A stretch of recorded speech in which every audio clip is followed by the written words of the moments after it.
আমি সবার সামনে গেলাম এরকম ভাবে, লাস্ট রো থেকে বাং করে একটা চড় মারলো। আমার ভেবে আমার লাগছে কিভাবে টাকা খাবো। ও যদি জীবনে মরেও যায় তাও তোকে কোনোদিন হ্যাঁ বলবে না। প্রোডাকশন থেকে ডেভি ফোন করেছে, মিঠুন দাকে আমি ডান্স তুলিয়েছি। আমার খালি মনে মনে হচ্ছিল যে আমি একটা এটা তুলে দিই। হ্যালো বিশবান, আমি সায়ক, আর আজকে আমরা এসে গেছি বড় লোকিয়া গেম শো নিয়ে। আমরা নিয়ে চলে এসেছি বড় লোকিয়া গেম শো এর পুজো স্পেশাল এপিসোড। আচ্ছা সায়ক, আজকাল তো 4টে ভাইরাল রিল হলেই কত অভিনয়ের হাতছানি, কিন্তু এক সময় তো এরকম ছিল যে অভিনয়ের সুযোগ পাওয়া মানে তো আকাশ ছোঁয়ার সমান। তুই তো সেটা ফেস করেছিস, তাই না? একদমই তাই। অভিনয়ের টিকে থাকতে পারাটা খুব কঠিন ছিল। যারা টিকে থাকতে পারতো তারা তো শাইন করতো, আর যারা পারতো না তারা বিভিন্ন প্রফেশনে সুইচ করতো। আর আজকে আমাদের মাঝে যে আছে সে কিন্তু জুনিয়র আর্টিস্ট থেকে ব্যাকআপ ডান্সার। ধাপে ধাপে সে নিজেকে প্রমাণ করেছে প্রতি মুহূর্তে। এক সময় যে নামি দামি হিরোর পিছনে ব্যাকআপ ডান্সার হিসেবে কাজ করতো, আজকে তার পিছনে হাজার হাজার ব্যাকআপ ডান্সার। আজ সে হিরো। চলো ডেকে নিই আমাদের আজকের গেস্টকে। Thank you, hello, thank you, thank you আমাদের গেম শোতে আসার জন্য। আর আশা করি তোমার এক্সপিরিয়েন্স আজকে ভালো হবে। দারুণ হবে, দারুণ হবে। তোমাদের তো ফাটিয়ে সুপারহিট তোমাদের গেম শোটা। আজকে আমি এটা অংশ হতে পেরেছি, তার জন্য থ্যাংক ইউ। তুমি দেখেছো কোনো এপিসোড এর আগে? আমি দেখেছি, আমার চোখে পড়েছে, অনেকগুলো সবারই চোখে পড়ে। তো আমার খুব ভালো লেগেছে, মজার লেগেছে। তোমাদের ওই অনেকগুলো এপিসোড আছে না যেখানে কিছু দেখা যায় না, উল্টো দিকে হাত দিয়ে ওটা ভীষণ ফান, ওটা দারুণ। কিন্তু তোমার বেলায় অন্য, আমরা এখন গেমটা আমরা চেঞ্জ করি, কারণ এখন তুই তো জেনে গেছো ভেতরে কি কি থাকবে, তাই না? আচ্ছা, পুজোর এপিসোড এটা তো পুজোর ব্যাপারে বলো, যে পুজোর ছোটবেলায় কেমন কেটেছে তোমার, আর কোথায় কেটেছে? আমার পুজো কেটেছে একদম টিপিক্যাল নর্থ। ও সোদপুর পানিহাটি, আচ্ছা, গঙ্গার পাড়ে বাড়ি একদম বেস্ট। বাড়ির পাশেই একটা পার্ক ছিল, যে পার্কে ওই স্লিপ করে খেলতাম আমরা সিমেন্ট। তো ওই সব বেশ সাজানো একটা জায়গা যেখানে দুর্গাপুজো প্রতি বছর হতো, পার্কের ভেতর, পার্কের ভেতরই। আর মজা মানে সেই মজার কোনো লিমিট নেই। ওই ক্যাপের এইগুলো বন্দুক কিনে, স্টিক কিনে মজা। তারপরে যখন বয়স হলো, যখন একটু প্রেম প্রেম মনে জাগলো, হ্যাঁ বলো, সেই কথা বলো একটু। আমি প্রচন্ড ক্যাবলা, এখনো ক্যাবলা, ছোটবেলা আরো ক্যাবলা ছিলাম। তখন প্রেম ট্রেম তো দূরের কথা, মানে সব যাওয়া হতো ওয়ান সাইডেড যাওয়া হতো। আমার ভালো লাগছে, ঠিক আছে, তার ভালো লাগানো হলো, ঠিক আছে। প্রচন্ড ফিল্মি ছিলাম। ওই যে মণ্ডপে গিয়ে যখন মুভি দেখতাম, যে কাউকে পছন্দ হয়েছে ফুল ফেলতে হবে, তো হ্যাঁ, ওই যখন অঞ্জলি দিতে যেতাম, ফুল আমি ঠাকুরের দিকে কম ফেলতাম যে পছন্দ তার দিকে, ঠিক আছে। তো এরকম চলেছে মজার। বাট কোনোদিনও বলতে পারোনি? না, আমি বলতে পারিনি, কিন্তু একদম ছোট যখন ছিলাম তখন আমার ক্লাসে একজনকে দিয়ে বলে পাঠিয়েছিলাম। আমি তখন ক্লাস 3-তে মনে হয়, হ্যাঁ, আমি বলেছিলাম যে একটু বল না, তোদের তো সেকশনে থাকে, আমার ভালো লাগে। এবার জানি না ও গিয়ে কি বলেছে না বলেছে, ও হয়তো নিজেও তাকে পছন্দ করতো। আমাকে বলেছে ও যদি জীবনে মরেও যায় তাও তোকে কোনোদিন হ্যাঁ বলবে না। আমি বলছি যে কি বলছি, সেটা হতেই পারে না। বলছে হ্যাঁ, ও বলেছে পৃথিবীর যদি একমাত্র ছেলে যদি সে পড়ে থাকে তাতেও তাকে হ্যাঁ বলবে না। এইরকম এত বাজে তো বলতে পারে না। ও আমার সঙ্গে ভালো করে কথা বলে এসব বলতে পারে? বলছে না রে ভাই, সিরিয়াসলি বলছি। ওইটুকু ছোটখাটো মজার ঘটনা। তারপরে দেখলাম যে ওরাই হয়তো রিলেশনশিপে চলে গেছে কয়েক বছর। আচ্ছা, তারপরে যে এই যে তুমি প্রথমে বলতে পারতে না, তারপর তো নিশ্চয়ই এরকম মুহূর্ত এসছে যখন লোকে তোমাকে বলতে পারতো না, তুমি বুঝতে পারতো তোমার আশেপাশে তোমাকে পুজোর সময় কেউ স্টক করছে, এবার কিছু টেবিলটা তো ঘুরে গেছে এখন নিশ্চয়ই। তো এখনকার কি এক্সপিরিয়েন্স? ছোটবেলাটা তো বুঝলাম, এখন কি মনে হয়? এখন তুমি বিবাহিত, বাট তার আগে, বিয়ের আগে না, বিয়ের পরেও নিশ্চয়ই মানুষজন ঝাড়ি মারতে তো কেউ ছাড়বে। হ্যাঁ, মানে ওই তো আর কি, মানে ওই স্মাইল দিয়ে ডিল করি, বেশি কথা বাড়াই না। যখন বুঝতে পারি যে হ্যাঁ কিছু একটা আছে, তখন আর কি সেটা ভালোভাবে হ্যান্ডেল করাই উচিত। মানে উল্টো দিকে আগুনটা না লাগানো উচিত আমার, যদি কারোর যদি ইন্টারেস্ট না থাকে। আর এটা ছাড়া বিয়ের আগে তো এরকম প্রচুর ছক হয়েছে। পুজো থেকে যখন শুরু হয়েছে ছক করা, পুজো শেষ, আমাদের ছকও শেষ। পুজোর প্রেম, পুজো প্রেম। আমাদের ওখানে মেলা বসতো, রাসের মেলা, পানিহাটিতে 1 মাসের জন্য বসতো। 1 মাসের মেলা? 1 মাস ধরে মেলা, ওখানে 1 মাসের প্রেম হতো। ঠিক আছে, মানে প্রেমটা তো মানে মেলাতে গিয়ে দেখা হতো নাকি? মেলাতে গিয়ে দেখা হতো। আর জানি না, আমার মানে চিন্তা ভাবনাটাও ফিল্মি ছিল ছোট থেকে। কারণ গোবিন্দাকে দেখে বড় হয়েছি ছোট থেকে। টিভি চালালে আমার গোবিন্দা, কাদের খান, নাসরানি, জন্মদিনে ছাড়া কিছু ভালোই লাগতো না। ফিল্মি গেছি মেলায়, ওই যে ডিস্কো ডান্স বলে দেখবে একটা জিনিস, গাড়িগুলো যে যার মতন করে বাড়ি, হ্যাঁ, তো ওইটাতে বসেছি। আমার পাশে একটা মেয়ে বসেছে, পাড়ারই হয়তো, তাকে দেখেছি দূর থেকে, কথা বলি না, এই প্রথম বসা হয়ে গেছে। তো ওই মজা চললো। আবার কবে আসবে মেলায়? বলছে পরশুদিন আসবে। পরশুদিন তুমিও আজ? হ্যাঁ, পরশুদিন আমি জিলিপি খাচ্ছি, ওখান থেকে চপ খাচ্ছি, চোখ আছে কি এরকম। বাহ, খুব ইন্টারেস্টিং কিন্তু। আচ্ছা, মজার। এটা না হয় তোমার বিয়ের আগে বা যখন তুমি পানিহাটিতে তখন সেরকম, এখন তো কলকাতাতেই থাকো নিশ্চয়ই পুজোতে, তো এখন কলকাতার পুজো প্যান্ডেলে কতটা যাওয়া হয়? ঠাকুর দেখতে বেরো তুমি পুজোর সময়? না, এখন আর যাওয়া হয় না। এটা কি মিস করো তুমি, যে আগে এরকম সুন্দর ঘুরে বেড়াতে পারতাম, হ্যাঁ, এখন আগে দেখতে পারি না? এটা মিস করেই আমি ছেড়েছি এটা, মানে আচ্ছা, মণ্ডপে যাওয়াটা। ছোটবেলায় যে আনন্দটা পেতাম সেই আনন্দটা তারপর আস্তে আস্তে বন্ধ হয়ে গেল। হ্যাঁ, বড় হয়ে গেলাম, হ্যাঁ, দায়িত্ব চলে আসলো, ছক করাটাও বন্ধ হয়ে গেল। বুঝলাম যে না, এটা সবার পক্ষে আর কি, হ্যাঁ, সবাই কমফোর্টেবল ফিল করবে না। আমিও হ্যাঁ, বয়স হয়েছি, আমার কিছু ম্যানেজ রাখতে হবে, প্লাস সম্পর্কে গেছি, হ্যাঁ, সেখান থেকে বন্ধ হয়ে গেছে। বা যখন এইগুলো বন্ধ হয়ে গেছে, মণ্ডপে আনন্দ করার মতন আর কিছু নেই। আর এখন তো প্রচন্ড ভিড় হয়ে গেছে, হ্যাঁ, ওই সাফোকেশনে থাকা যায় না। আমি যখন পুজো শুরু হওয়ার একদম চতুর্থী পঞ্চমীতে মার দর্শন করে আসবো, যেগুলো আর কি কাছাকাছি মোটামুটি থাকে, আর না হলে বাড়ির কিংবা কমপ্লেক্সের পুজো। হ্যাঁ, মানে এখন তুমি মেইনলি তোমাকে যদি কেউ দেখতে চায় তোমার কমপ্লেক্সের ভেতরে গিয়ে দেখতে হবে। না টিকিট কেটেও দেখতে পারে। এটা ভালো ছিল। রাইট। তো আমরা বড়লোকিয়া গেম শোতে একটা প্রশ্ন করে থাকি, বড়লোকিয়া গেম শো এসে তোমায় বলতে হবে যে, আমি প্রথমে ভাবছি বড় লোকের গেম শুধু আমি কেন এসেছি।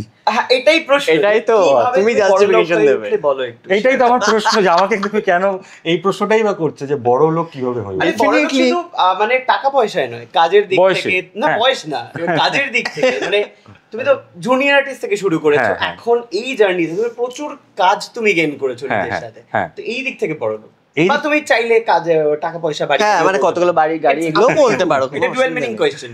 না না না, আমাদের বিহারে একটা বাড়ি রয়েছে, ওটাই আমার খুব কাছের, খুব প্রিয়। ভাবছি বুড়ো বয়সে ওখানে কি চাষ করবো, আর বেশি দিন বাকিও নেই। তো যাই হোক, অ্যাপার্ট ফ্রম জোকস, আমি বড় হয়েছি বেশ অনেকটা, আমি সেটা ফিল করি। যখন কাজ শুরু করেছি একদম প্রথম থেকে, যেরমভাবে কাজের প্যাটার্ন আমি দেখেছি, কাজের ধরন চেঞ্জ হয়েছে, কাজের মেন্টালিটি চেঞ্জ হয়েছে, সবকিছুই আমি দূর থেকে দেখে এসেছি। মানে সামনে সেই জায়গাটা যেতে পারিনি, কিন্তু দূর থেকে যতটাই কাজ করেছি, কাজ করতে থেকেছি। এই না যে একদম কাজ ছাড়া ইন্ডাস্ট্রিতে ছিলাম। তো এইটা যদি ক্যালকুলেট করা হয় যে আমি টানা এতদিন থেকে এতদিন কাজের মধ্যে ছিলাম, তাহলে বলবো আমি বড় লোক। আর আমি নিজে ফিল করি যে আমি অনেকটা শিখেছি, অনেকটা সিরিয়াস হয়েছি। কাজ কিভাবে হয়, কিভাবে তৈরি হয়। আমি নিজে ছবি আঁকতে খুব পছন্দ করতাম, এখন আমার মাথায় ছবি বানানোর পোকা ঢুকেছে। মানে যেহেতু সবকিছু অ্যাডভান্স হয়েছে, এবার খাতার মধ্যে থেকে আমি একটু স্ক্রিন করতে চাই। সেটা আমার পার্সোনাল ভালো লাগা থেকে, সেটা যাতা হতে পারে, যা ইচ্ছে তাই হতে পারে। আচ্ছা আচ্ছা, দূর থেকে কেন বললে? মানে তুমি তো ছিলে, মানুষজন তোমাকে দেখেছে, দূর থেকে কেন? কারণ এখন অবধি আমার মনে হয় যে আমার সেরকম কোনো ব্রেক থ্রু কাজ হয়নি, যেগুলো আর কি একদম মানুষের মনে গেঁথে থাকবে। ধরো কেউ আজ পেলো, কেউ কাল পেলো, কেউ প্রথম থেকে পেলো, কেউ 10 বছর পর পেলো, কিংবা কেউ পেলোই না। তো আমি সেসবের ঊর্ধ্বে চলে গেছি। পেলাম কি না পেলাম, আমি এত বছর ধরে কাজ করে যাচ্ছি, এবং সব রকম কাজ করেছি। মানে জুনিয়র আর্টিস্টে কাজ করেছি, জুনিয়র আর্টিস্টে মানে শুধু দাঁড়িয়ে থাকার কাজ করেছি, টকি আর্টিস্টেরও কাজ করেছি, এবং ব্যাকগ্রাউন্ড ডান্সার একদম লাস্ট রোতেও কাজ করেছি, মিড রোতেও কাজ করেছি, আর ফ্রন্ট রোতেও কাজ করেছি। মানে হিরো ডান দিক বাঁধিয়ে কাজ করেছি, প্লাস হিরোকে ডান্স তুলিয়েছি, মিঠুন দাকে আমি ডান্স তুলিয়েছি। এইটা মানে আমার কাছে একটা বিরাট ব্যাপার। মানে কারোরই হয়তো মনে নেই, মিঠুনদার তো মনে না থাকারই কথা, কিন্তু আমার যতদূর মনে হয় সুধাকর মাস্টারজি অ্যাসিস্ট করেছিলাম, কিংবা সিনু মাস্টার ছিলেন সত্যমেব জয়তে, ওইটা আমার মনে আছে। আমার খালি মনে হচ্ছিল যে আমি একটা এটা তুলে দিই, আমার তো ফিল্মে কাজ, কিন্তু না, সেটা খুব মজা করি। তো সেইখান থেকে আমি ক্যারেক্টার আর্টিস্ট কাজ করেছি টেলিভিশনে, তারপর টেলিভিশনে লিড পেলাম, তারপর ছবিতে লিড পেলাম, তারপর ছবিতে আবার ক্যারেক্টার পাচ্ছি এখন। মানে দেখলাম যে কাজ আসতে থেকেছে আমার কাছে। আচ্ছা, আমিও চেষ্টা করেছি একটার পর একটা বেটার করার, যাতে সময়ের সাথে সাথে নিজেকে আপগ্রেড করে নিয়ে যেতে পারি। তো সেরকম ভাবে চলছে, এখনো কাজ পাচ্ছি, মানে আমার মনে হচ্ছে এখনো আশা রয়েছে। এত স্ট্রাগল করেছো, এত কিছু করেছো বললে, বাট তোমার ফার্স্ট ব্রেক অর্জুনে, ডেফিনেটলি তখন তুমি অ্যাজ এ হিরো একটা মুভিতে কাস্ট হলে, হ্যাঁ, এক্সপিরিয়েন্স কিরকম ছিল? আরো একটা আমার যেটা প্রশ্ন, মানে এতদিন তুমি এটাও বললে যে ব্যাকআপ ডান্সার হিসেবে ছিলে, এবারে তোমার পেছনে ব্যাকআপ ডান্সার, যেটা আমরা ইন্ট্রোতে বললাম, হ্যাঁ, তো সেটার এক্সপিরিয়েন্স একটু জানতে চাই। এটাও একটা বলবো যে সাজানো, যেমন আমাদের পৃথিবীটা গোল্ডিলক জোনে সাজানো, তেমনি আমার মনে হয় আমার ক্যারিয়ারটাও এই ধরনের সাজানো। জিদ্দার ওই ছবিটা প্রিয়তমা, ও প্রিয়তমা, হ্যাঁ, ওটার গান শ্যুট হচ্ছে, আমি গেছি, এই ইন্দ্রপুরীতে শ্যুট হচ্ছিল, ওটাতে লাস্ট রোতে ডান্সার ছিলাম আমি। আর তখন তো তোমার রিলে শ্যুট হতো, ডিরেক্টরের মাথা সারাক্ষণ গরম, কোনো ব্যাপারে মাথা সারাক্ষণ গরম, প্রডিউসারের মাথা তো বাদ দাও, তখন আগুন।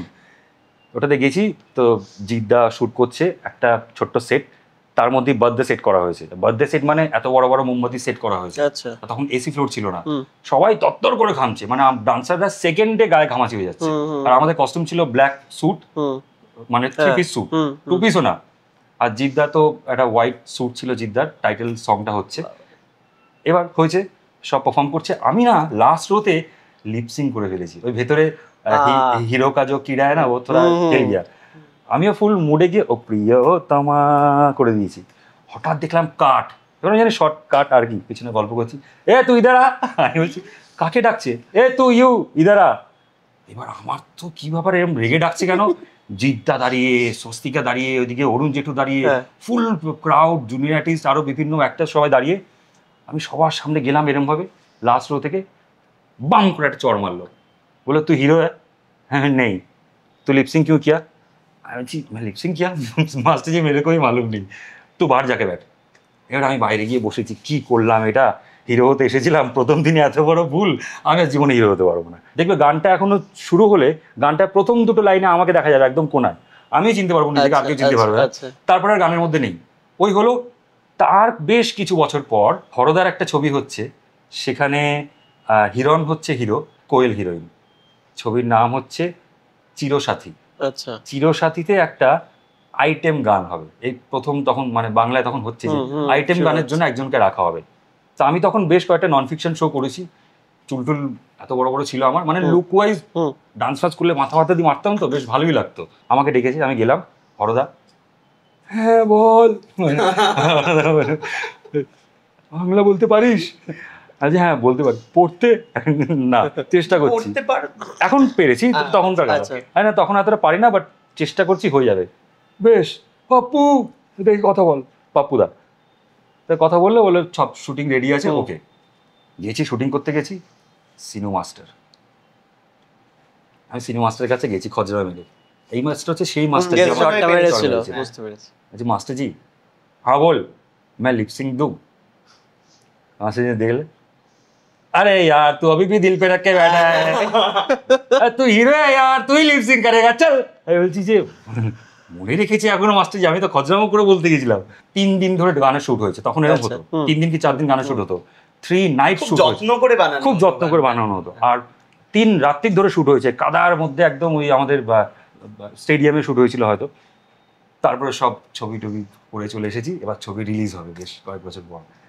এবার আমি কাউকে কিছু বলিনি, পাপ্পুদার সঙ্গে কোনো কথা হয়নি, আমি জানি ছবি রিলিজ হবে, আমি হলে দেখতে যাবো পুরো আইটেম সং, যেই ছবিতে কোয়েল আছে, হিরণ আছে, হরদার ছবি, আমি একটা গানের মধ্যে ভাবতেই পারছি না। তো সিনেমা গিয়ে দেখতেই দেখি গানটা শুরু হলো, আহা হা, 3 সেকেন্ড পর আমি আর নেই। আমি কি হলো, আমি অবাক, সঙ্গে সঙ্গে পাপ্পুদা আমি গানের মধ্যে নেই কেন, 3 দিন ধরে শ্যুট করলাম। বলছে না রে, ওটা পরে হিরণের মনে হয়েছে বা হরদার কারোর মনে হয়েছে যে গানটাতে হিরণ ড্রিম সিকোয়েন্সে ঢুকে ডান্স করবে, তাই তোর নাচটা পুরো বাদ দিয়ে দেওয়া হয়েছে। পরে আবার আমরা শ্যুট করেছি, তখন হিরণ অ্যাজ ড্রিম সিকোয়েন্সে গিয়ে ঢুকে চলে গেছে, হিরণ ডান্স করছে। এখন যদি গানটা তোমরা চেক করো, দেখবে ইউটিউবে আছে, চিরসাথীর গান, একটা গান আছে যেখানে শুরুতে আমি আছি, তার কিছু সেকেন্ড পর থেকে আবার ড্রিম সিকোয়েন্সে হিরো হিরোইন, এরকম কেসেস। মানে এইগুলো কিভাবে তখন এফেক্ট করতো না, করে করলে এটার সাথে? তখন তো কোনো রকম বোঝালাম, বাপুদা আমার খুব হেল্প করেছিল, ওগুলো মন খারাপ করিস না, হরদা মনে হয় কোনো ছবিতে তোকে চেষ্টা করছে। তখন আমি আর থোড়ি অপেক্ষা বসে থাকবো, আমি এদিকে খোঁজ খবর নিতে নিতে তখন একটা গেম শো শুরু হচ্ছিল ইটিভি বাংলায়, ফাটাফাটি ফিল্মি ফাইট। ওটাতে আমি গেছি, অডিশন দিয়েছি, সিলেক্ট হয়ে গেছি, ওরা কন্ট্রাক্ট করে ফেলেছে। আচ্ছা। তারপর পাপ্পুদা আমাকে ফোন করেছে, বলছে হরদা তোকে ডাকছে। আমি গেলাম, হরদা বলছে শোন একটা, আমি হরদার গলা করে বলছি না, সরি, বলছে শোন একটা ছবি ভেবেছি। আমি বলছি আমি জাস্ট 2 দিন আগে কন্ট্রাক্ট করে আসলাম, এখন বলতে ছবির নাম ছিল মা আমার মা। আচ্ছা। ওই ছবিটা তারপরে হিরণ করলো, কিন্তু আমি সেটা করতে পারলাম না। আচ্ছা আচ্ছা আচ্ছা। পাপ্পুদাকে বললাম, পাপ্পুদা হেভি রেগে গেছিল। পাপ্পুদা আমার ভাগ্য, আর কি করবো, আমি তো বাড়ি থেকে হেভি কেঁদে দিয়েছি যে হরদার ছবি, আমাকে হিরো ভেবেছিল সেই সময়, আমি মিস করলাম। ঠিক আছে, যা হয় ভালোর জন্য। তারপরে আমার F3টা হলো, এদিকে মা আমার মাও তারপরে রিলিজ হলো, বেশ আর কি চললো। তারপরে ব্রেক পেলাম ছবিতে অর্জুন করারই কথা ছিল না। প্রথমে আমি অডিশন দিয়ে সিলেক্ট হয়েছিলাম ওই হাউসে টি সরকারে একটা সিরিয়াল করার জন্য। ওই সিরিয়ালে আমি আর ঐন্দ্রিলা সিলেক্ট হয়েছিল। ও ঐন্দ্রিয়া মানে অঙ্কুশ ঐন্দ্রিয়া। হ্যাঁ বুঝতে পেরেছি। তো আমরা ওয়ার্কশপ করেছিলাম মুন সিটিতে, রবি নাম্বিয়ার ছিল ডিরেক্টর। আচ্ছা 1 মাস মতন ওয়ার্কশপ হয়েছে, এবার আমরা শুটিংয়ে যাব। তার আগে আমার অ্যাক্সিডেন্ট হয়, এই হাতটা পুরো ট্রেনে বাড়ি ফিরছিলাম পুড়ে গেছিল, তা ওই শোটা পুরো ক্যান্সেল হয়ে যায়। আমি না আবার হলো না, এত ঝুলে দাঁড়িয়েছিলে নাকি এরকম? জায়গাই থাকে না, ভেতরে ঝুলে যাওয়া তো দূরের কথা, এই কাঁধে ব্যাগ ছিল, ব্যাগটা তুলতে গেছি লেগে গেছে। এবার আমি জানি সব ক্যারিয়ার শেষ, ওই সিরিয়ালটা বন্ধ হয়ে গেল। তো যিনি প্রডিউসার বাপ্পাদা, ওনার সঙ্গে কন্ট্যাক্ট ছিল, তো বলে তুমি সুস্থ হও তারপরে যোগাযোগ করো। 2 বছর লাগলো সুস্থ হতে, তারপর যোগাযোগ করলাম। তো বাপ্পাদাই আমাকে, তাদের সিরিয়াল হচ্ছিল হিরো, ওই হিরোতে বললো একটা চরিত্র আছে, তুমি চরিত্রটা করে দেখো। তখন এই হাতে পুরোটা সোজা হতো না, এতটা ব্যাকা থাকতো তখন। ওই অবস্থায় কি করলাম, তাদের পছন্দ হলো, তারা বললো যে তোমাকে একটা নিয়ে সিরিয়াল ভেবেছিলাম মনে আছে, এটা ক্যান্সেল হয়ে গেল। বললাম হ্যাঁ। বলো ওটা ভাবছিলাম করব, কিন্তু কালকেই আমার কাছে একজন এসে বলছে অর্জুন করতে চায়। আমি ভাবছি যে বাহ, আমি তো করবো অর্জুন, এটা খুব ভালো। এবার অর্জুনের সব রেডি ফেডি হয়ে গেছে। তখন বাপ্পা দাদা আরেকটা সিরিয়াল চলছিল, মানে সিরিয়াল শুরু হবে। আচ্ছা ওই সিরিয়ালে হিরো ছিল অরিন্দম বলে একজন। তো সব রেডি, আমাকে বাপ্পাদা বললো তুমি তো আমাদের প্রোডাকশনের, তুমি আমাদের সিরিয়ালের হিরোর একটু কস্টিউমটা দেখে দাও, তোমার তো ভালো স্টাইল সেন্স আছে। হ্যাঁ ঠিক আছে, দেখে দিয়েছি। আমি কস্টিউম যখন ট্রায়াল হচ্ছে দেখছি হিরোইন মিমি, যে আলোর সিরিয়ালটা, বাহ ভালো, আমি তো একটা ক্রাশ রয়েছে, দেখছি ওকে অনস্ক্রিন দেখেছি, আমি সামনে থেকে দেখছি। হয়ে গেল, পরের দিন থেকে সিরিয়াল স্টার্ট। আগের দিন রাতে আমাকে প্রডিউসার ফোন করেছে, আমাকে বলতে শোনো তোমাকে নিয়ে তো সিনেমা করবোই, কিন্তু একটা বিপদে পড়েছে। আমি যে কি? বলছে আমাদের যাকে হিরো ভেবেছিলাম তাকে চ্যানেল থেকে ছাড়ছে না, একটা চ্যানেলে কাজ করছিল, কাল থেকে আমাদের সিরিয়াল শুরু, আমরা বিপদে পড়েছি, তুমি কি হিরো করবে? আমার কাছে তখন আবার অপশন, যে সিনেমার অফার এসেছিল, এখন সিরিয়াল করবো। হ্যাঁ যাই হোক, দিচ্ছে তো আর কি, হ্যাঁ করব। ওই যে বললাম করব, বাপ্পাদার কিছু বললো না, জাস্ট ফোনটা রেখে দিল। পরের দিন কল টাইম চলে আসলো, চলে গেলাম, সবাই অবাক, হিরোইন অবাক যে হিরো চেঞ্জ হয়ে গেছে। গিয়ে শুট হলো, যে মানুষটা কস্টিউম পরেছিল হ্যাঁ সেই হিরো হয়ে গেছে, সব অবাক হয়ে গেলে। সিরিয়াল চললো 1 বছর, 1 মাস 2 মাস চললো। শেষ হয়ে যাওয়ার পর বাপ্পাদা বললো যে মনে আছে অর্জুন ভেবেছিলাম করবো। হ্যাঁ, এবার আমরা অর্জুন আর অ্যাকশন দুটো একবারে করবো। বাবা আর কি চাই। সিরিয়ালটার নাম কি ছিল? আলোর বাসা। ও আচ্ছা, রূপসী বাংলায়। হ্যাঁ হ্যাঁ। তারপর অর্জুন হলো, অ্যাকশন হলো, তারপর থেকে তো এসকেতে পর্ব ছিল। খুব ভালো, ওয়াটার জার্নি। মজার না বেশ, আমার কাছেও মনে হয় বলে না খেটে কাজ পাওয়া, সেটাই আমি বুঝলাম। মানে তোমাকে পদে পদে প্রুফ করতে হয়েছে নিজেকে, কোনো একটা কাজ পদে পদে প্রুফ করছে। ইভেন এসকেতেও যেদিন প্রথম কাজ পেয়েছি, সেদিন একটা মানে ওদের যে মিটিং রুমটা পুরো প্যাকড আপ ছিল। মানে হিমাংশুদা ছিল, অশোকজি ছিল, পেলেদা ছিল, ওইদিকে ডিরেক্টরস ছিল, আরও বাংলাদেশে যারা যৌথ প্রযোজক ছিল সেই প্রডিউসার্সরা ছিল। সবার মধ্যে গিয়ে আমি সেদিনকে অডিশন দিয়েছিলাম, আমাকে ডেকেছিল, অডিশন চলছে তখন, সবে অঙ্কুশের কন্ট্রাক্ট শেষ হয়েছিল, এসকে মুভিজ নতুন আবার ফেস চাইছিল, বাংলাদেশের সঙ্গে ওরা জয়েন্ট ভেঞ্চারে কাজ শুরু করবে। আমার কাছে কলেজে অডিশনে গিয়েছি, দেখছি অফিসের বাইরে লাইন, ওটা দেখি আমার কনফিডেন্স ভেঙে গেছে। তারপরে আমি খালি নিজের মনে করছি যা সেরা তো মনে করছি যে হ্যাঁ সব থেকে বেস্ট আমার অডিশনের টাইম কী ছিল সেগুলো মনে করেছি। তা সব কম্পাইল করে একটা জিনিস, যেই পার্টটা আমি অনেকবার করেছি, বলে না যে 10 রকম মুভ জানে উসসে মাত ডরো, যে একটা মুভ 100 বার প্র্যাকটিস করেছে। তা আমি সব কম্পাইল করে একটা খুঁজে বার করলাম যে এই পিসটা আমি করব। গিয়ে পেলেদা একমাত্র ছিল চেনাশোনা আমার, যাকে আমি চিনতাম, কারণ পেলেদা টি সরকারও কাজ করেছে তার আগে, অ্যাকশন ছবিতে পেলেদারও কিছুটা লেখা ছিল। তো দেখলাম পেলেদার মুখ পজিটিভ, আর সবাই গম্ভীর মুখে। ঠিক আছে, আমি গেছি, পুরো হল একটা গোল চেয়ার, বলেছে যে ঠিক আছে তু যা সকতা হ্যায়, হিমাংশুদা বললো, কিছুই বললো না। আচ্ছা, আমি না যেতে গিয়ে দাঁড়ালাম, পেলেদা কিছু দেখবে না, ডিরেক্ট পেলেদাকে বললাম, পেলেদা বলে হ্যাঁ আজ দিয়ে দেখ কুছ করকে দিখানা চাহতা হ্যায়, হ্যাঁ করেগা তু, হ্যাঁ কর। ওই পিসটাই করলাম, ওরে সবাই দাঁড়িয়ে পড়েছে। পেলেদা বলছে আমি বলেছিলাম পেলেদা বলছে তখন থেকে যে ঠিক আছে তুই যা, বাদ মে বাত করতে। তারপরে তো ডাকলো তারা, কাজটা হলো ব্যাক টু ব্যাক, তারপরে ওরা কন্ট্রাক্ট করলো, চললো। তারপরে তো একটু আগেই গান নিয়ে কথা হচ্ছিল যে আগেকার দিনে গান অনেক দিন ধরে শুট হতো। তো তোমার একটা গান আগের দিন আমি দেখছিলাম যেখানে প্রত্যেকটা লাইনে একটা করে কস্টিউম চেঞ্জ আছে, তোমার আর শুভশ্রীদির। এই গানটা করতে কতদিন লেগেছে? ও বাবা, প্রথমত বিদেশে গিয়ে সময় পাওয়া যায় না এখন, তাও আবার বিদেশে এমন সময় যাওয়া হয় যে সময় সেখানে প্রচুর সময়, মানে সামারে যদি আমরা ইউকে যাই তাহলে রাত্রি 11টা অব্দি ডে লাইট পাওয়া যাবে। এবার পুরোটা কাজ ইউটিলাইজ করতে হবে। রাত্রে বসেছে জয়েশ প্রধানের সাথে, জয়েশজি তখন আমাদের কোরিওগ্রাফ করছিল, সকালে বলছে যে আমরা এতগুলো 30-32টা কস্টিউম চেঞ্জ করবো। আমি যে কি করে, তারপর লোকেশন ঘুরে ঘুরে।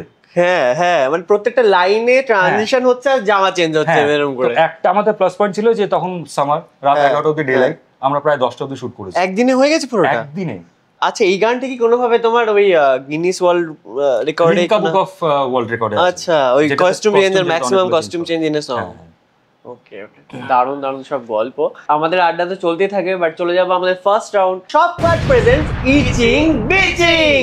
এই রাউন্ডে আমরা তোমাকে কিছু প্রশ্ন জিজ্ঞেস করব, একটু বিচিং কাইন্ড অফ থিং, মানে তোমাকে বিচিং করতে হবে, সেইভাবে উত্তরটা দিতে হবে। যদি তুমি না চাও উত্তর দিতে, একটা স্কিপ তুমি পাবে, এখানে কফি শট রাখা রয়েছে তোমার জন্য স্পেশালি, তো একটা স্কিপ করতে পারো। ওকে, যে কোনো একটা স্কিপ করলে ওটা খেয়ে নিতে হবে টুক করে। আচ্ছা ঠিক আছে। আর একদম প্রচন্ড কড়া, প্রচন্ড। তুমি খাও কফি, তোমার ভালো অসুবিধা হবে বলে মনে হচ্ছে না খুব একটা, অলরেডি ওভার এখন অলরেডি ক্যাফাইন। চলো শুরু করা যাক। তো ফার্স্ট কোয়েশ্চেন হচ্ছে, টলিউডের 5 জন হিরোর নাম বলছি যাদেরকে অ্যাক্টিং ওয়াইজ তোমাকে রেট করতে হবে, যে ফার্স্ট সেকেন্ড থার্ড। তো নামগুলো বলে দিচ্ছি: অঙ্কুশ, দেব, জিৎ, সোহম, হিরণ। অঙ্কুশ, দেব, জিৎ, সোহম, হিরণ। সোহম, জিদ্দা, দেব, অঙ্কুশ, হিরণ। ওকে, সেকেন্ড কোয়েশ্চেন হচ্ছে, তুমি প্রচুর কমার্শিয়াল মুভিতে অভিনয় করেছো, এখন আর সেভাবে কমার্শিয়াল মুভি হয় না, তো তাতে তোমার কি মনে হয়? তোমার কাজের পরিধি কমে গেছে বা তোমার কাজ কম আসছে তোমার কাছে, কি মনে হচ্ছে? এখন তো এমনিতেও ইন্ডাস্ট্রিতে কাজ কমই আসছে বলা যেতে পারে, বাট একটা কোথাও আশার আলো দেখা যাচ্ছে লাস্ট ইয়ার থেকে, স্পেশালি খাদান রিলিজ হওয়ার পর থেকে। এখন একটা মনে হচ্ছে ভালো টাইম আসতে চলেছে। তুমি এই আশাতেই তো প্রথম থেকে রয়েছি যে আজ নয়তো কাল ভালো একটা টাইম আসবে। তো এখন মনে হচ্ছে সত্যিই না, একটা ভালো টাইম আসতে চলেছে যেখানে কিছু ভালো কাজের অংশ হয়তো আমরাও হতে পারবো। আবার কি সেরকম কাজ ফিরে আসবে? হ্যাঁ, এবার আসছে, অডিয়েন্স ডিমান্ডে আসছে, আর অডিয়েন্স খুব জাগ্রত হয়েছে এখন। ওকে, তো তুমি অনেক মানে লিডে কাজ করেছো, এখন তুমি বেশ কয়েকটাতে সাপোর্টিং কাস্ট করেছো। তো তোমার কি মনে হয় সাপোর্টিং কাস্টের পর তুমি আবার যে ওয়েবটা আসছে বলছো তুমি অডিয়েন্সের মনে, সেটাতে তুমি আবার শামিল হতে পারবে, কি মনে হচ্ছে? হ্যাঁ, আমি না এইটাতে বিশ্বাস করি যে আমি যদি নিজেকে তৈরি রাখি, আমি যদি নিজের মধ্যে সেই বিলিফ সিস্টেমটা তৈরি করি, তাহলে আবার সেরকম কাজ আসবে।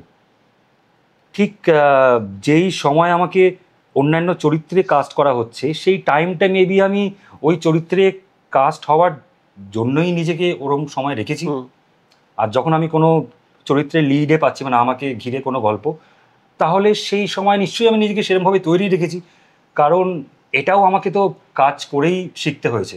আর এটা আমাকে একটা হাউসই শিখিয়েছে। আমি তাদের কাজ করতে গেছি, এসকের কাজই করতে গেছি লন্ডনে, তারা তো অনেকগুলো ছবি নিয়ে যায়।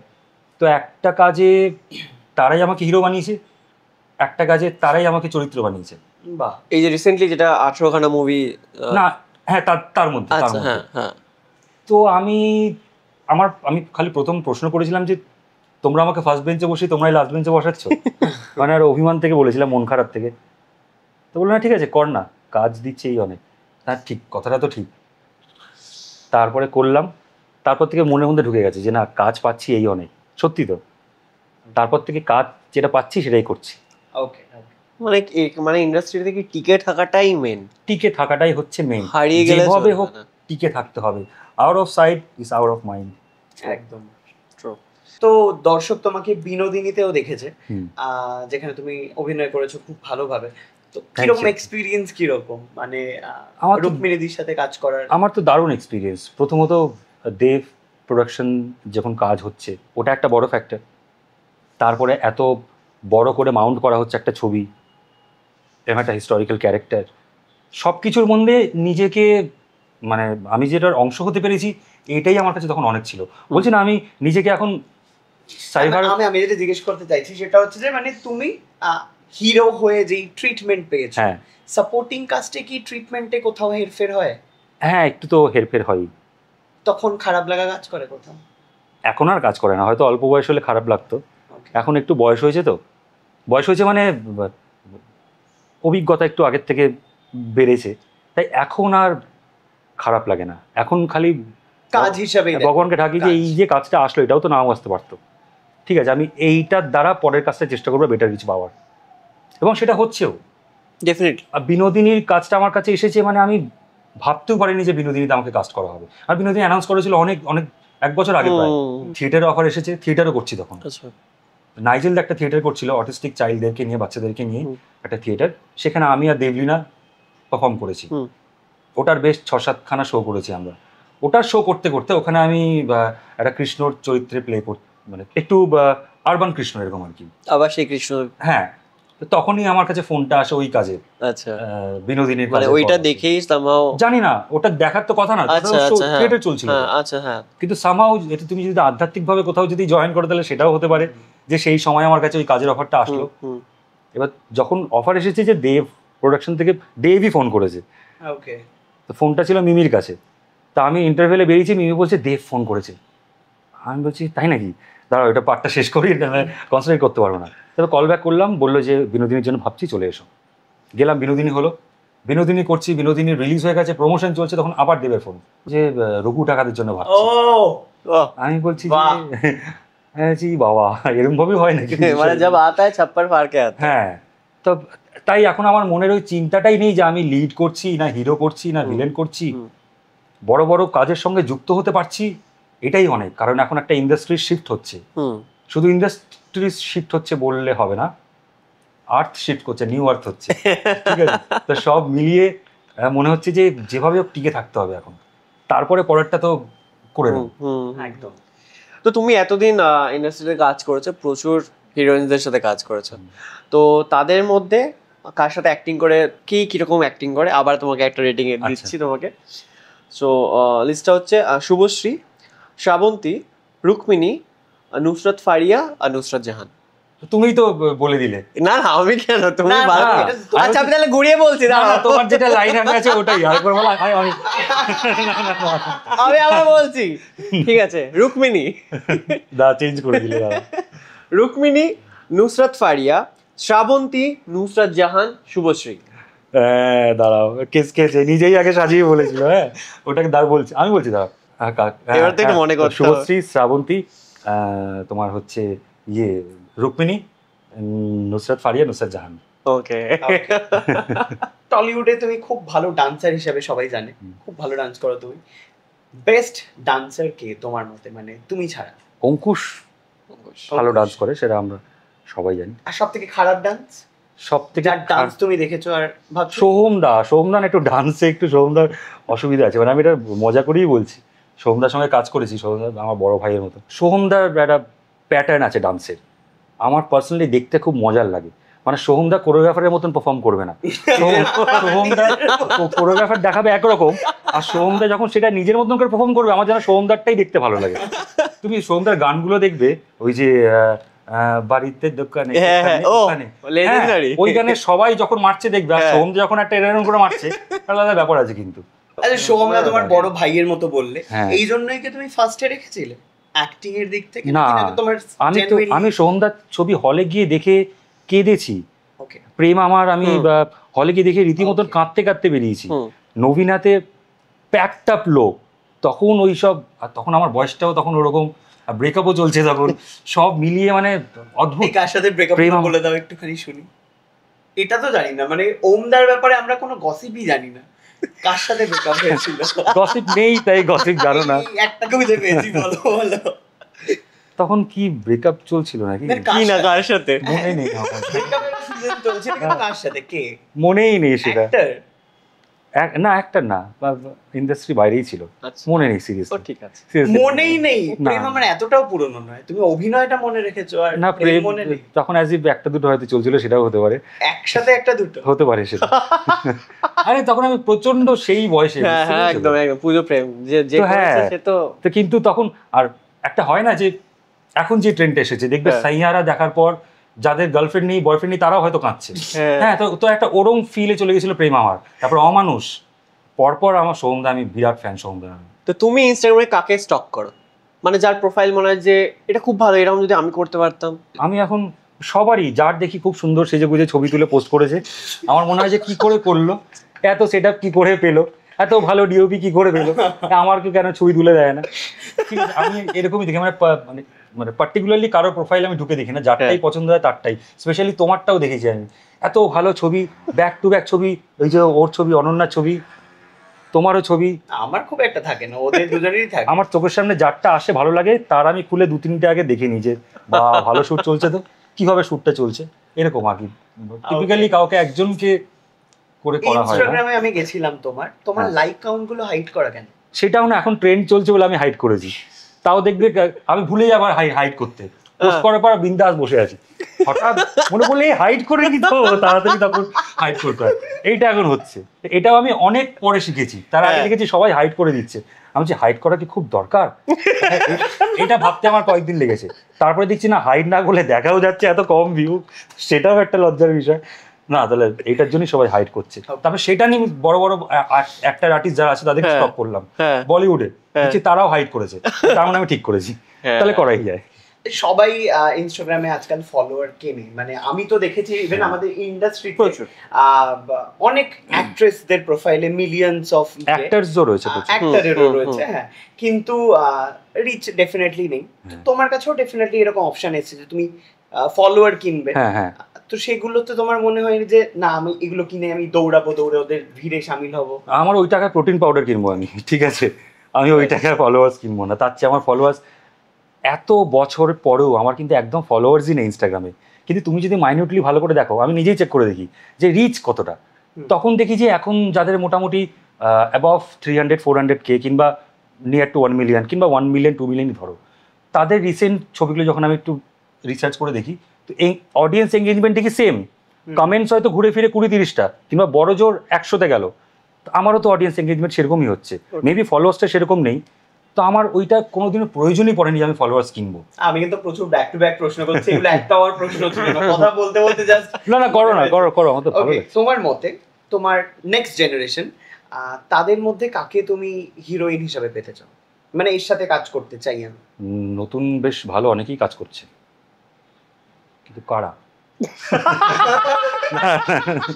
না, বিষয়টা আসলে বহু বছর ধরে ইন্ডাস্ট্রিতে নতুন ফেস সেরকম ভাবে, বা যারা টেলিভিশন করছে তাদের মধ্যে থেকে তোমার যদি মনে হয় যে এই মেয়েটা বেশ ভালো, এর সাথে আমার ভালো অন স্ক্রিন কেমিস্ট্রি জমতে পারে। গীতা এলএলবি যে করলো, গীতা এলএলবি, ওকে, হিয়া ওকে খুব ভালো লাগে, মানে খুব প্রমিসিং, দারুণ। সুস্মিতা খুব ভালো কাজ করছে এখন, সুস্মিতার সঙ্গে একটা মিউজিক ভিডিও করলাম। আমি যে ধরনের ছবি করতে চাই বা করতে পারবো বলা যেতে পারে, তো আমি দেখতে পাচ্ছি এরা হচ্ছে নেক্সট জেনারেশনে বেশ ভালো টানতে পারবে। তো তুমি অনেক দিন হয়ে গেল তোমাদের বিবাহিত জীবন, তোমার আর মিমিদির সাথে আমি একটা কাজ করেছি বামা খেপাতে, তো এখনো কি সেই রকম ওই প্রথম দিনকার ক্রাশকে দেখে যেরকম ফিল সেরকমই নাকি না সবাই যেরকম বলে আর কি যে ভাই বোন হয়ে যায় কাইন্ড অফ এরকম ফিলিং? একটা ভাই বোন হয়ে যাওয়ার কাইন্ড অফ ফিলিং তো আসে মানে প্রত্যেকটা দাম্পত্য জীবনই, কিন্তু সেটা বলতে হলে যেখানে ভালোবাসা থাকবে সেখানেই এই ফিলিংটা আসবে, আর না হলে তো সংসার এগিয়ে নিয়ে যেতে পারবে না। তোমাকে প্রতিদিন একটা মানুষের ঘুমোতে যাওয়ার সময় ঘুম থেকে, একতা কাপুরের সিরিয়াল নয় তো সবসময় সে জগিয়ে থাকে, হ্যাঁ, সব সময় তুমি সে কি করছে, তার কোনটাতে ভালো লাগে কোনটাতে খারাপ লাগে, এইসবে সামিল হতে হতে ভাই বোনের মতনই হয়ে যায়। ইনফ্যাক্ট মিমি আমাকে যত দিন ধরে চেনে, ততদিন ধরে একমাত্র আমার বাবা মা আমাকে চেনে, আর কেউ না। অদ্ভুতভাবে আমার ছোটবেলার বন্ধুরা রয়েছে, কিন্তু তারাও তো একটা সময়ের পর ডিটাচ হয়ে গেছে, একদম ডেফিনেটলি, কিন্তু মিমি আমাকে চেনে হচ্ছে সেই 2010-11 থেকে। মাঝখানেও তার সঙ্গে আমার কথা হতো, মেসেজে কথা হতো, ফোনে কথা হতো, বার্থডেতে উইশ করতো, কোনো অকেশনালি কথা হতো, তো সেদিক থেকে দেখতে হলে ও আমাকে সব থেকে বেশি দিন থেকে চেনে। এই যে টিকে থাকাটাই আসল তুমি বলেছিলে না, এরকম একটা বিষয়। ঠিক, একদম খুব ভালো উত্তর দিয়েছে। সো ডেফিনেটলি আমাদের পুরস্কারগুলো দিয়ে দিতে হবে। তো এই রাউন্ডে দারুণ দারুণ সব ইন্সপায়ারিং উত্তর দিয়ে ওম দিতে যাচ্ছে শপকার্টের তরফ থেকে গিফট ভাউচার। শপকার্ট কিন্তু কেষ্টপুর এন্ড কালিকাপুর দুটো জায়গায় রয়েছে, তুমি গিয়ে শপিং করে নিতে পারো নিজের ইচ্ছে মতো। বেশ বেশ। তো ওমদার হাসি ভীষণ সুন্দর আর প্রত্যেকে তার জন্য ফিদা, তাই ওমদার এই হাসিটাকে ঠিকঠাক রাখার জন্য ভিস্তা স্মাইলসের তরফ থেকে চলে যাচ্ছে gift voucher. Vista smile, your smile our signature. আর এটা কিন্তু আছে রাজারহাট মেন রোডে, ওকে? এখানে গিয়ে তোমার স্কেলিং বা দাঁতের যে কোনো কিছু করে দিতে পারবে। ও নাইস। তো শুরু করছি আমাদের সেকেন্ড রাউন্ড আকাঙ্ক্ষা হার্বাল প্রেজেন্টস কানামাছি ভোভো যাকে পাবি তাকে চো। আর এই রাউন্ডে ওমদাকে একেবারে চোখ বেঁধে আমরা দাঁড় করে দিয়েছি। সামনে রয়েছে বেলুন, তার মধ্যে রয়েছে টাকা ভরা, ঠিক আছে? 500 টাকা, 200 টাকা, 10 টাকা, প্রচুর টাকা। যে কটা ফাটাতে পারবে, যদি টাকা বেরোয় সেগুলো তোমার হয়ে যাবে। কি আচ্ছা, বেলুনগুলো কিভাবে ফাটাতে হবে সেটা বলে দিই। বেলুনগুলোর উপরে বসে বসে ফাটাতে হবে, মানে ওগুলো বসে পড়বে যাবে না, হাত দিয়ে ফাটানো যাবে না, ঠিক আছে? একদম বসে পড়বে ফাটাতে হবে, ঠিক আছে? বেলুনটা পেটে অন্য কিছু বেড়ে যাবে। না, আশা করি এরকম কিছু দুর্ঘটনা হবে না আমাদের সাথে। চলো শুরু করা যাক এই রাউন্ডটা। হ্যাঁ, টাইম স্টার্ট নাও। শুরু করবো। হ্যাঁ, বসে পড়ো। তাড়াতাড়ি আমি বেলুন সাপ্লাই করছি, তুমি সামনের দিকে ঘোরো। এরকম। হ্যাঁ, বসো বসো বসো। মানে বেলুনটাকে ধরে ফাটাও। তুমি নাও, হ্যাঁ নিয়ে, হ্যাঁ হাত দিয়ে কালেক্ট করতে হবে। ও আমি হ্যাঁ হ্যাঁ হ্যাঁ, নাও নাও, সাপ্লায়ার আমরা সাপ্লায়ার। এই তো নাও নাও নাও নাও। কি না করাচ্ছে একটা হিরোকে। এই টাকা বেরিয়েছে, এই তো এই নাও এই নাও এই নাও। ভাই টাকা কিছু বেরোলো? বেরিয়েছে বেরিয়েছে, তুমি ফাটাও তাড়াতাড়ি তাড়াতাড়ি তাড়াতাড়ি তাড়াতাড়ি তাড়াতাড়ি আমার ভেবে আবার লাগছে কিভাবে টাকা কামাবো। তাড়াতাড়ি তাড়াতাড়ি তাড়াতাড়ি। চলো চলো চলো, আর কত করে আছে? আরে টাকা নয় নয় নয় নয়, প্রচুর আছে প্রচুর বেলুন, টাকা, তাড়াতাড়ি। প্রচুর বেলুন আছে। দিদি দেখো আমি কিভাবে ইনকাম করে বাড়িতে আনছি, তুমি দেখো একবার। প্রচুর বেলুন আছে। Time up. টাইম দাও। হ্যাঁ, চোখটাকে খুলে নাও আর দেখি তুমি কত টাকা কামালে এভাবে। এই যে দৃষ্টি ফিরে পেলে, ওঠো ওঠো। এবারে দেখো পেছনে কত টাকা। সামনে করেই উঠতে হবে। এই আরেকটা নোট। বাস তিন। আরো ছিল, আরো কোথায়? হ্যাঁ, সেগুলো বেলুনের মধ্যে, যেগুলো ফাটাইনি। তিনটে Okay, টাকাওয়ালা বেলুন। তুমি কামিয়েছো হচ্ছে 500 টাকা, বাহ, 200 টাকা, কষ্টের কামাই। আরো 200 টাকা। ওয়াও, টাকা দারুণ। আমি যে 900 টাকা। হ্যাঁ, কিন্তু শুধু এই টাকাটা নয়, গিফটসও আছে, সেগুলো তো দিয়ে দেবো নাকি? পেছন একদম। ফাটিয়ে 900 টাকা কামিয়ে দিই, মানে পেছন দিয়ে ফাটিয়ে। চলে যাচ্ছে আকাঙ্ক্ষা হার্বালসের তরফ থেকে গিফট হ্যাম্পার। ওয়াও, ভীষণ ভালো খেলেছো, তার জন্য এই হার্বাল প্রোডাক্ট এগুলো প্রত্যেক কটা আমি নিজে ইউজ করি, তুমি ইউজ করতে পারো। Thank you, একদম thank you. লেখা আছে এখানে। তোমার Thank জন্য you. স্পেশালি। তোমাকে সযত্নে লাবণ্যে রাখতে আকাঙ্ক্ষার তরফ থেকে রইল সুন্দর ছোট্ট উপহার, সৌন্দর্যের গোপন চাবিকাঠি আকাঙ্ক্ষা। যে একটা বাংলা পড়তে পারতো না, সে এখন বাংলা করে ফাটিয়ে দিয়েছে। Yes, thank you bro. কিন্তু আমাকে একটা কথা বলো, হ্যাঁ, এত সুন্দর সুন্দর প্রোডাক্ট যেতে রয়েছে, নেক্সট টাইম কোথা থেকে পাবো? নেক্সট টাইম অ্যামাজন, ফ্লিপকার্ট বা আকাঙ্ক্ষার ওয়েবসাইট রয়েছে, ও আচ্ছা, তুমি পেয়ে যাবে, ইজিলি অ্যাভেলেবল। নাইস, নাহলে তোমাকে বলবো। একদম। Thank you thank you thank you, দারুণ দারুণ। তো শুরু করছি আমাদের ফাইনাল রাউন্ড, তোমার সাজাবো যতনে। এন্ড জোরদার শাড়ি হাউস প্রেজেন্ট চোর পুলিশ। তো এই রাউন্ডে ডেকে নিই আমাদের পুলিশকে। চলে এসো। ইয়েস, পুলিশ চলে এসেছে। চোরকে বলো, কাকে ধরতে হবে? চোর আমরা দুজন। আমরা চোর, আমরা কি কি চুরি করবো সেটা তোমাকে ধরতে হবে। ও আচ্ছা, তো এখানে কিছু কিছু জিনিস আছে যেগুলো আমরা রিপ্লেস করে দেবো, পকেটে পুরে নেবো, বা নতুন কিছু অ্যাড করতে পারি তোমাকে বড়লোক করে খুব দেওয়ার ভালো জন্য। করে স্ক্যান করো যাতে চেঞ্জেস গুলো ধরতে পারো। 6টা চেঞ্জ করবো আমরা। হ্যাঁ, আর তোমার কাছে রয়েছে 30 second. Your time start now. তো মেমোরি আমার নেই মনে হচ্ছে। চৈতন্য আছে, এগুলো দেখো এখানেও রয়েছে কিন্তু। ও আচ্ছা আচ্ছা, সব এইগুলো এরাও রয়েছে। ও তিনটে পুচকি। মিনিয়েচার, লাভ, এদিকে হচ্ছে গিয়ে মার্ভেল, ডিসি, লহগরাঙ্গের নাম, হ্যাঁ, কার্টুন নেটওয়ার্কও আছে। প্রেমিক রয়েছে, ওদিকে প্রেমিক রয়েছে না, ট্যাক্সি, ট্যাক্সিও আছে। স্পাইডারম্যান, দুটো চাবি রিং, সিন্ডারেলা, কিছু একটা হবে। ঠিক। ওকে, চলে যাও। চলে যাবো। চুরি করতে দাও। পুলিশকে পাঠিয়ে দিই, এবারে আমরা সব চুরি করবো, ঠিক আছে? ফুল ভর্তি কুলো উধাও করলাম, খঞ্জনি বাদককে উধাও করলাম, সিন্ড্রেলাকে উধাও করলাম, স্কেচ পেনগুলো চুরি করলাম, ব্ল্যাক প্যান্থারকে উধাও করলাম, ট্যাক্সির দরজা খুলে দিলাম। তো আমাদের চুরি ডাকাতি সব কমপ্লিট। এবারে পুলিশকে ডেকে নি। ডেকে দিই। চলে এসো। পুলিশ হাজির হো। কই দেখি কি চুরি হয়েছে। ধরো ধরো ধরো দেখি। Time starts now. ওকে, প্রথমেই হচ্ছে এই স্কেচ পেনগুলো মনে হয় এইদিকে ছিল, এখান থেকে সব এইদিকে চলে গেছে। মানে একটু ভালো করে বলো। ভালো করে ধরেছো বলো। কিন্তু ঠিকই ধরেছো। একটু হচ্ছে।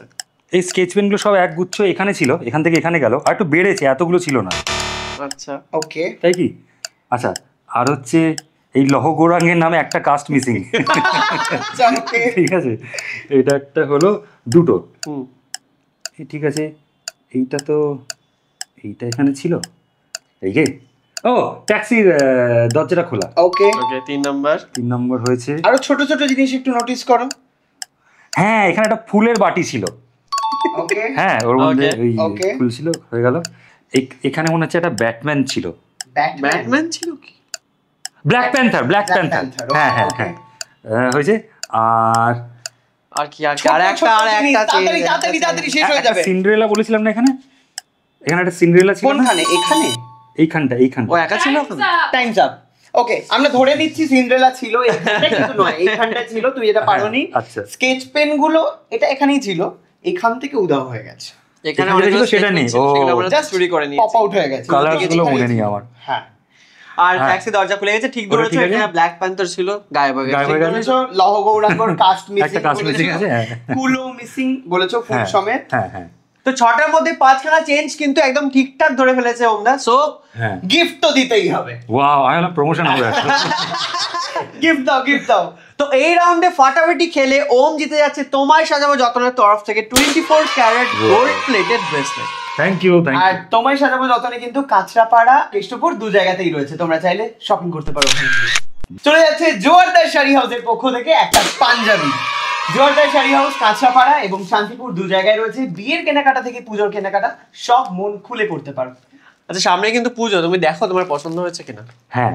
আমি কিন্তু গিয়ে পছন্দ করে এনেছি। হ্যাঁ, ওয়াও, দারুণ তো, বেশ পাতার ডিজাইন দারুণ। গিফট কিন্তু এখানেই শেষ নয়, আরো গিফট আছে। হ্যাঁ, ওম পেয়ে যাচ্ছে তৃতীয়া হাউস অফ জুয়েলারির তরফ থেকে সুন্দর silver bracelet. Wow, thank you. তো বড়লোকিয়া গেম শোতে আসবে আর বড়লোকিয়া গিফট পাবে না তা কি হয়, তাই ওমের জন্য রয়েছে gold coin. Yes, Wow. Tritiya house of জুয়েলারির তরফ থেকে গোল্ডটা দেখো, এখানে খোঁজো না, আছে এই যে কয়েনটা, ও এটা তো কাগজের গোল্ড। এই কয়েন কোথায় সায়ক? বোকা বানাচ্ছো? কয়েন এই যে। ও ওয়াও, সত্যিকারের গোল্ড। সোনারপুরে তৃতীয়া হাউস অফ জুয়েলারি থেকে সোনা কিনুন নিজের মনের মতো, আর মজুরি দিন অল্প স্বল্প। এখানেই কিন্তু শেষ নয়, তৃতীয়া হাউস অফ জুয়েলারিতে সোনা কিনলে সোনা ফ্রি। এছাড়াও তৃতীয়া গোল্ড স্কিমে নিজেকে নিযুক্ত করুন এবং মেকিং চার্জ ছাড়াই সোনা নিয়ে যান বাড়িতে। ঠিকানা সোনারপুর LIC বিল্ডিং। সো কেমন লাগলো আমাদের বড়লোকিয়া গেম শো এসে? আমার দারুণ লেগেছে। Thank you Sayak, thank you Sukanta, thank you Ananya. আমার দারুণ লেগেছে, কারণ আমি তোমাদেরকে অনেকটা চিনি, তো যাদেরকে চিনি না তাদের গেম শোতে গেলে একটা অন্যরকম লাগে, কিন্তু এখানে আমি তোমাদের গেম শোটাও দেখেছি, ইনফ্যাক্ট সবাই দেখেছে আশা করছি। আমার খুব দারুণ লেগেছে, খুব মজা লেগেছে। আর তোমাদের গেমগুলো এত ইনোভেটিভ, মানে আমরা অনেকেই ছোটবেলায় খেলেছি, কিন্তু লাইভ এখন এই বয়সে খেলতে দারুণ মজা লাগছে। থ্যাংক ইউ হিরোর থেকে এরকম কমপ্লিমেন্ট আমাদের অনেকটা ইন্সপায়ার করলো। একদমই। আর ওমকে আমরা আমাদের শোতে পেয়েছি, আমাদের জন্য অনেক বড় ব্যাপার। থ্যাংক ইউ সো মাচ যে তুমি এসেছো সময় বের করে। আর আমাদের বড়লোকিয়া গেম শোতে কিন্তু তোমরাও আসতে পারো, আমরা কারণ পুজোর পর থেকে যাব তোমাদের বাড়িতে। এখানে যাচ্ছে নাম্বারটা, এই নাম্বারে তোমরা তোমাদের ডিটেলস এবং সাকসেস স্টোরি প্লিজ হোয়াটসঅ্যাপ করো, আমরা কিন্তু পৌঁছে যাবো তোমাদের বাড়িতে। বড়লোকিয়া গেম এবং আমাদের এই গোটা টিমের তরফ থেকে আপনাদের সবাইকে পুজোর অনেক শুভেচ্ছা। আপনারা সবাই খুব ভালো থাকবেন, তাই আমরা আরেকবার জানাই আপনাদের শুভ শারদিয়া। আমরা আবারও আসছি পরের এপিসোড নিয়ে নেক্সট ফ্রাইডে। তো দেখতে থাকো ততক্ষণ অবধি Borolokiya game show every Friday at 3 PM। Tata.